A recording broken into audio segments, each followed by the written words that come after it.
നമസ്കാരം. ഗവി എന്ന പേര് കേൾക്കുമ്പോൾ പ്രേക്ഷകരുടെ എല്ലാം മനസ്സിലേക്ക് ആദ്യം ഓടിയെത്തുന്നത്, പ്രേക്ഷകരുടെ നല്ലൊരു എല്ലാ മലയാളികളുടെയും ഉള്ളിലേക്ക് ഓടിയെത്തുന്നത് ഓർഡിനറി എന്ന സിനിമയിലെ മനോഹരമായ ദൃശ്യങ്ങളായിരിക്കും. മൂടൽമഞ്ഞ് മൂടിക്കിടക്കുന്ന മലനിരകളും വനപ്രദേശങ്ങളും അതിനിടയിലൂടെ വളഞ്ഞ് തിരിഞ്ഞു പോകുന്ന റോഡും അതിലൂടെ സഞ്ചരിക്കുന്ന KSRTC ബസ്സുകളും വല്ലപ്പോഴും മാത്രം കാണപ്പെടുന്ന സ്വകാര്യ വാഹനങ്ങളും അതിൻ്റെ ഇടയിലായി പോക്കറ്റുകളെന്ന് പറയാവുന്ന രീതിയിൽ ജീവിക്കുന്ന ചില ചെറിയ ഗ്രാമങ്ങൾ പോലുള്ള പ്രദേശങ്ങളും എല്ലാമായിരിക്കും പ്രേക്ഷകരുടെ മനസ്സിലേക്ക് ഓർമ്മ വരുന്നത് ഇന്നലെ വരെ. പക്ഷേ ഈ കഴിഞ്ഞ ദിവസം കേരള മനസാക്ഷിയെ ഞെട്ടിക്കുന്നൊരു സംഭവം ഗവിയിൽ അരങ്ങേറിയിരിക്കുകയാണ്. ഒരുപക്ഷെ ഇനി വരും ദിവസങ്ങളിൽ ഗവി എന്ന് കേൾക്കുമ്പോൾ ആദ്യം ഓർമ്മ വരുന്നത് ഈ ക്രൂരതയുടെ ഒരു ചിത്രമായിരിക്കാം മലയാളിയുടെ മനസ്സിലേക്ക് എന്നുള്ളത് ദൗർഭാഗ്യകരമായൊരു സംഗതിയാണ്. പ്രേക്ഷകർക്ക് മുൻപിലേക്ക് തത്വമയി TV ഈ കുറ്റകൃത്യത്തിൻ്റെ വിശദ വിവരങ്ങളും ദൃശ്യങ്ങളും അവതരിപ്പിക്കുന്നത് ഒരല്പം കനമുള്ള മനസ്സോടുകൂടിയാണ്. കാരണം മലയാളിയുടെ അല്ലെങ്കിൽ നമ്മുടെ കേരള മണ്ണിൻ്റെ മനസാക്ഷി ഇത്രയൊക്കെ മരവിച്ച് പോയോ എന്നുള്ളൊരു ചോദ്യത്തോടു കൂടി, ആ ഒരു ഉത്ഖനത്തോടു കൂടിയാണ് ഈ വിവരങ്ങളും ചിത്രങ്ങളും തത്വമയി TV പ്രേക്ഷകരുടെ മുൻപിൽ അവതരിപ്പിക്കുന്നത്. ചിത്രങ്ങളുടെ കാര്യം പറയുമ്പോൾ, വീഡിയോകളുടെയും ദൃശ്യങ്ങളുടെയും കാര്യം പറയുമ്പോൾ, ഒരു ഇരയാക്കപ്പെട്ട സ്ത്രീയുടെ ചിത്രവും ആ മൃതശരീരത്തിൻ്റെ ചിത്രവും ദൃശ്യങ്ങളുമെല്ലാം ഞങ്ങൾക്ക് ലഭ്യമായിട്ടുണ്ട്. പക്ഷേ സാമാന്യ മര്യാദ എന്നുള്ളതുണ്ട്, ഭാരതത്തിൻ്റെ നിയമവ്യവസ്ഥ എന്നുള്ളതുണ്ട്. ഇവ രണ്ടിനെയും മാനിച്ചുകൊണ്ട് തന്നെ ആ രണ്ടും പ്രേക്ഷകരുടെ മുൻപിൽ വ്യക്തതയോടുകൂടി പ്രദർശിപ്പിക്കുന്നില്ല എന്ന ഒരു മുന്നറിയിപ്പോടുകൂടി വിഷയത്തിലേക്ക് കടക്കാം. ഗവി ഭാഗത്ത് അങ്കണവാടി ജീവനക്കാരിയായ ഒരു യുവതിയെ ക്രൂരമായി കൊലപ്പെടുത്തിയ വിനോദ് കുമാർ എന്ന വ്യക്തി ആ കൊലപാതകം എങ്ങനെ നടത്തി എന്നുള്ളതിൻ്റെ വിശദാംശങ്ങൾ ഏതൊരു മനുഷ്യനെയും, മനസാക്ഷിയുള്ള ഏതൊരു മനുഷ്യനെയും ഞെട്ടിക്കുന്നതാണ്. ഒരല്പം നന്മ മനസ്സിൽ സൂക്ഷിക്കുന്നവരുടെ നന്മയെ മരവിപ്പിക്കുന്ന തരത്തിലുള്ളൊരു പ്രവർത്തനമാണ്. ഈ വിനോദ് കുമാർ എന്നുള്ള പ്രതി ആദിവാസി വിഭാഗത്തിൽപ്പെട്ട ഒരു വ്യക്തിയാണ്.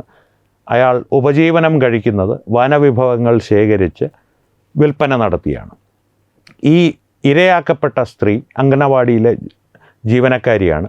ആ യുവതിയുമായി തനിക്ക് അടുപ്പമുണ്ടായിരുന്നു എന്നാണ് വിനോദ് കുമാർ പറയുന്നത്.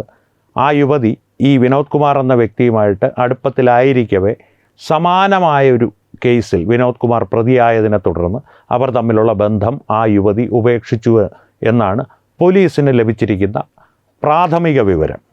അത് എത്രത്തോളം സത്യമുണ്ടെന്നുള്ളത് വരും ദിവസങ്ങളിലെ കൂടുതൽ വ്യക്തതയോടുകൂടി പറയുവാൻ നമുക്ക് സാധിക്കുകയുള്ളൂ. പക്ഷേ പ്രാഥമിക വിവരങ്ങൾ നമ്മോട് പറയുന്നത് ഈ കാര്യങ്ങളാണ്. സമാനമായ കേസെന്ന് പറയുമ്പോൾ, സ്ത്രീകളെ ഉപദ്രവിക്കുന്ന കേസിൽ വിനോദ് കുമാർ പ്രതിയായതിനെ തുടർന്ന് ഈ യുവതി അയാളുമായുള്ള ബന്ധം അവസാനിപ്പിച്ചു. അതിനെ തുടർന്ന് പകയോടുകൂടിയും മറ്റെന്തൊക്കെയോ നിഷ്ഠൂര വികാരങ്ങളോടുകൂടിയും ആ യുവതിയെ നിരന്തരമായി വെറുതെ പിന്തുടർന്നല്ല, ആ യുവതി അത് ജോലി കഴിഞ്ഞ് അവരുടെ വീട്ടിലേക്ക് പോകുന്നത് വനവീഥിയിലൂടെയാണ്. ഗവി മീനാർ ഭാഗത്തുള്ള വനവീഥിയിലൂടെയാണ് അവരുടെ വീട്ടിലേക്ക് അവർ പോകുന്നത്.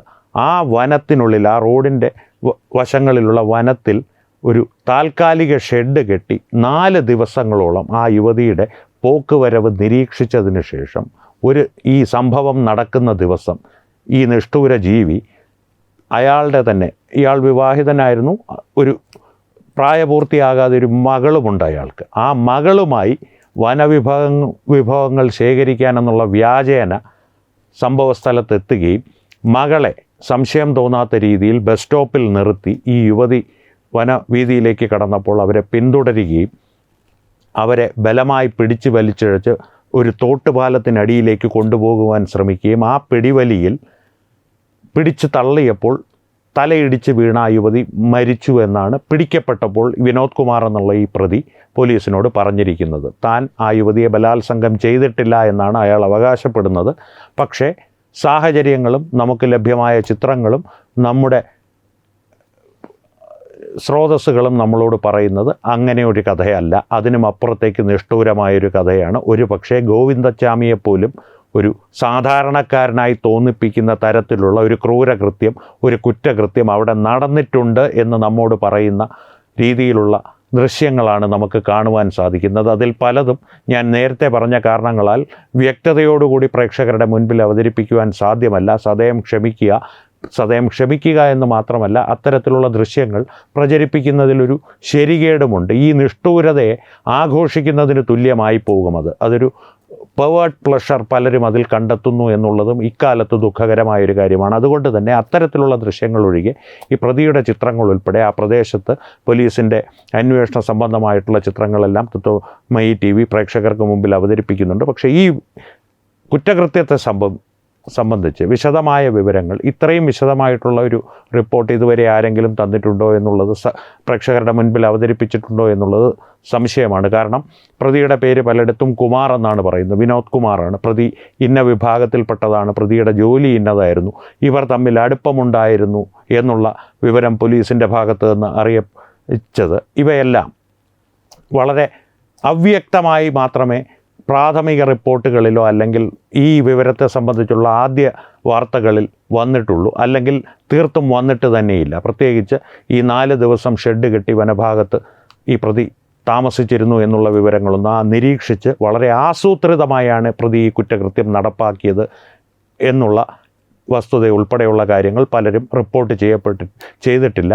അതുകൊണ്ട് തന്നെ തത്വമയി TV ആയിരിക്കാം ഒരുപക്ഷെ പ്രേക്ഷകരുടെ മുൻപിൽ ഈ വിവരങ്ങൾ ക്രോഡീകരിച്ച് ആദ്യമായി അവതരിപ്പിക്കുന്നതും. ഈ ദൃശ്യങ്ങൾ എന്തായാലും, ഞങ്ങൾ അവതരിപ്പിക്കുന്ന ദൃശ്യങ്ങൾ ആ പ്രദേശത്ത് നടന്ന കുറ്റകൃത്യത്തിൻ്റെ ഒരു പശ്ചാത്തലവും ആ കുറ്റവാളിയുടെ മുഖവും പ്രേക്ഷകർക്ക് വ്യക്തമാക്കി തരുമെന്നുള്ള കാര്യത്തിൽ സംശയമൊന്നുമില്ല. അങ്ങനെയിരിക്കെ തന്നെ ഈ വിഷയത്തിൽ ഞാൻ നേരത്തെ പറഞ്ഞിരുന്നു, ഗോവിന്ദച്ചാമിയെ ഒരുപക്ഷെ നാണിപ്പിക്കുന്ന തരത്തിലുള്ള ഒരു കുറ്റകൃത്യം അവിടെ നടന്നിട്ടുണ്ടാകാമെന്നുള്ളത്.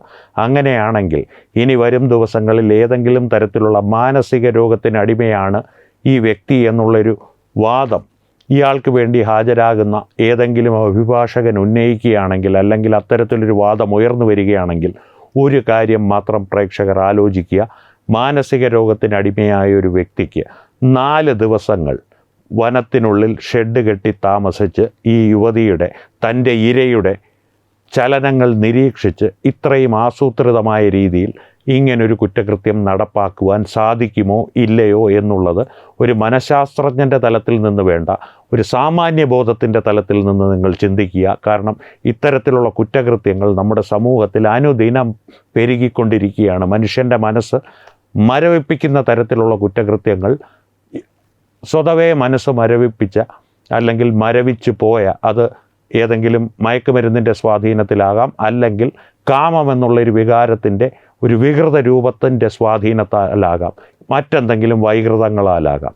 അത്തരത്തിൽ മനസ്സ് മരവിപ്പിച്ച അല്ലെങ്കിൽ മരവിച്ചു പോയ മൃഗങ്ങൾ നമ്മുടെ സമൂഹത്തിൽ അനുദിനം എന്ന വണ്ണം ഇത്തരം കുറ്റകൃത്യങ്ങൾ ചെയ്തുകൊണ്ടിരിക്കുകയാണ്. അതിൽ ഏറ്റവും അവസാനത്തേത് ആണോ ഗവി എന്ന് ചോദിച്ചാൽ ആകുവാനൊരു സാധ്യതയുമില്ല എന്നുള്ളതും ദുഃഖത്തോടു കൂടി തന്നെ പ്രേക്ഷകരോട് ഞങ്ങൾക്ക് പറയേണ്ടി വരുന്നൊരു വസ്തുതയാണ്. കാരണം ഇത്തരം കുറ്റവാളികൾ ഇന്ന് നമ്മുടെ സമൂഹത്തിൽ പെരുകിക്കൊണ്ടിരിക്കുകയാണ്. ഗോവിന്ദച്ചാമിയും ഈ വിനോദ് കുമാറും തമ്മിലുള്ള അകലം വളരെ കുറവാണ്.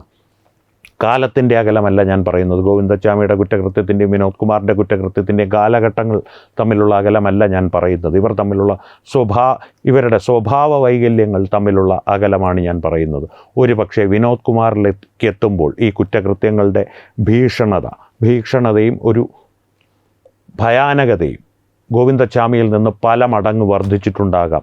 അത് ഞാൻ നേരത്തെ പറഞ്ഞതുപോലെ കൃത്യമായിട്ടുള്ള കൂടുതൽ വിവരങ്ങൾ, ഒരുപക്ഷെ പോസ്റ്റ്മോർട്ടം റിപ്പോർട്ട് ഉൾപ്പെടെയുള്ള വിവരങ്ങൾ പുറത്തു വന്നാൽ മാത്രമേ എത്രത്തോളം ഭയാനകമായ കുറ്റകൃത്യമാണ് ഇന്നലെ വരെ അല്ലെങ്കിൽ മിനിഞ്ഞാന്ന് വരെ മലയാളി ഒരേ മനസ്സോടുകൂടി മനോഹരമായൊരു ഭൂപ്രദേശം ഞങ്ങൾക്കുമുണ്ട്, ഒരുപക്ഷെ ഊട്ടിക്കും കൊടൈക്കനാലിനും പകരം വയ്ക്കുവാൻ ഞങ്ങൾക്ക് സാധിക്കുന്നൊരു ഭൂപ്രദേശം ഞങ്ങൾക്കുമുണ്ട് എന്ന അഭിമാനത്തോടു കൂടി, ഒരല്പം കൗതുകത്തോടു കൂടി, ഗവിയിൽ നേരിട്ട് പോയിട്ടില്ലാത്തവർ എന്നെങ്കിലും അവിടെ പോകണമെന്നുള്ള ആഗ്രഹത്തോടു കൂടി മാത്രം ചിന്തിച്ചിരുന്ന ഒരു ഭൂപ്രദേശത്തെ ഒരു കുറ്റകൃത്യത്തിൻ്റെ കേന്ദ്രമായി മാറ്റിയ ഈ വിനോദ് കുമാർ എന്നുള്ള നിഷ്ഠൂരനോട് മലയാളി മനസാക്ഷി ഒരിക്കലും ക്ഷമിക്കരുതെന്നാണ് തത്വമയി TVയുടെ ആഗ്രഹം. അതുകൊണ്ട് തന്നെയാണ് ഇത്രയും വിശദമായ ചിത്രങ്ങളും ദൃശ്യങ്ങളും സഹിതം ഈ കുറ്റകൃത്യത്തിൻ്റെ വാർത്ത പ്രേക്ഷകരുടെ മുൻപിൽ അവതരിപ്പിച്ചതല്ലാതെ ഏതെങ്കിലും തരത്തിലുള്ള ഒരു വൈകൃതത്തെ പരിപോഷിപ്പിക്കുവാനോ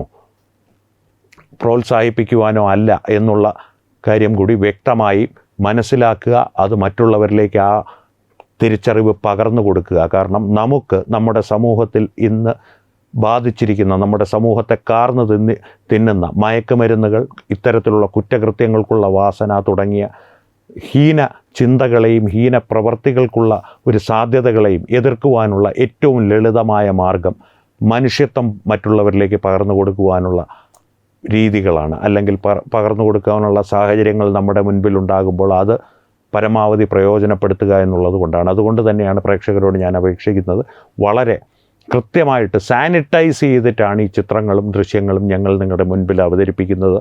അതിനാൽ തന്നെ ഈ ദൃശ്യങ്ങളും ചിത്രങ്ങളും ഈ വാർത്തകളും നിങ്ങളുടെ അതേ സംബന്ധിച്ചുള്ള അഭിപ്രായങ്ങളും ഞങ്ങളുമായും പങ്കുവയ്ക്കുക. ഈ വീഡിയോ നിങ്ങളുടെ പ്രിയപ്പെട്ടവരുമായും പങ്കുവയ്ക്കുക. കാരണം ഈ കുറ്റകൃത്യങ്ങളെക്കുറിച്ചുള്ള ഒരു അവബോധം ഒരു തരംതാണ രീതിയിലല്ലാതെ മലയാളി മനസ്സിലേക്ക് എത്തേണ്ടത് വളരെ അത്യാവശ്യമുള്ളൊരു സംഗതിയാണ്. കാരണം അത്രയും ഒരു ദുരിതം നിറഞ്ഞൊരു കാലഘട്ടത്തിലൂടെയാണ് കേരളം കടന്നുപോയിക്കൊണ്ടിരിക്കുന്നത്. ഈ കുറ്റകൃത്യങ്ങളുടെ വാസനകൾ പെരുകി അത്രയും ദുരിതപൂർണമായൊരവസ്ഥയിലൂടെയാണ് കേരളം കടന്നുപോയിക്കൊണ്ടിരിക്കുന്നത് എന്നുള്ളത് കൊണ്ട് തന്നെ ഇത് പരമാവധി ആളുകളിലേക്ക് എത്തിക്കുക.